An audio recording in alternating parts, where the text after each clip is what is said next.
আসসালামু আলাইকুম। So guys, আপনারা আজকে দেখতেছেন এটা আমাদের কুটি সড়ক বাজার।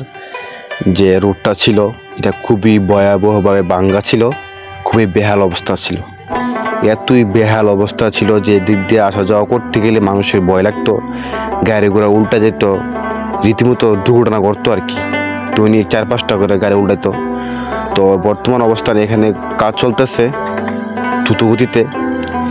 তো আমার দেখতে অনেক ভালো লাগলো, সবার অনেক ভালো লাগতেছে। জায়গাটা যে বেহাল অবস্থা ছিল, যার অধীনে কাজটা হইতেছে তাকে অসংখ্য ধন্যবাদ, সরকারকে ধন্যবাদ, যারা যারা কাজটা হয়েছে তাদেরকে ধন্যবাদ। তো এই জায়গাটা কথা স্মৃতি মনে হইলে মনে করেন খুবই বেহাল অবস্থা ছিল। এতটাই বেহাল অবস্থা ছিল যে এই জায়গাটাতে আসা যাওয়া করতে গেলে ভয় লাগতো। তো অনেক খুশি লাগতেছে, জায়গাটা ঠিক হনে মানিকনগরের মোড়টাও ঠিক হয়েছে, এটা ঠিক হইতেছে।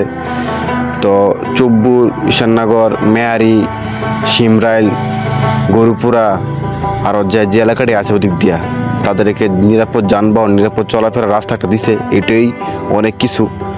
তো আশা করি সবাই খুশি হইব। আর যারা যারা ঈশাননগর, চব্বুর, মেয়ারির যারা আমার পেজে ফলোয়ার আছেন তারা অবশ্যই এই ভিডিওটা শেয়ার করবেন, কারণ আপনাদের খুশির দিন। আমার তো অনেক খুশি লাগছে, আপনাদের খুশির দিন। তো আরও কিছু জায়গা ভাঙ্গা আছে, গরুপুরার একটা ব্রিজ আছে, এটা খুব বেহাল অবস্থা। এটা আশা করি এটাও অতি শীঘ্রই মেরামত হইব। তো সবাই ভিডিওটা প্রচুর শেয়ার করবেন, সারা গ্রামে বা আমরা কুটি ইউনিয়ন, মেয়ারি ইউনিয়নে ছড়িয়ে দিবেন এই খুশি খবরটা। না, কারণ খুশি খবর কারণ মানে আপনার এই জায়গায় যাইতে গেলে মানুষের ভয় লাগতো, রীতিমতো আমারই ভয় লাগতো।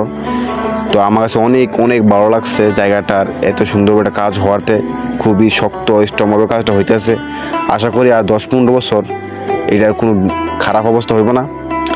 তো যাদের কাছে ভিডিওটা ভালো লাগছে, যাদের কাছে কাজটা ভালো লাগছে তারা অবশ্যই কমেন্টে জানাবেন, আর ভিডিওটা প্রচুর শেয়ার করবেন, এইটাই সবার কাছে আমার আবদার। আর সবাইকে আসসালামু আলাইকুম ওয়া রাহমাতুল্লাহি ওয়া বারাকাতুহু।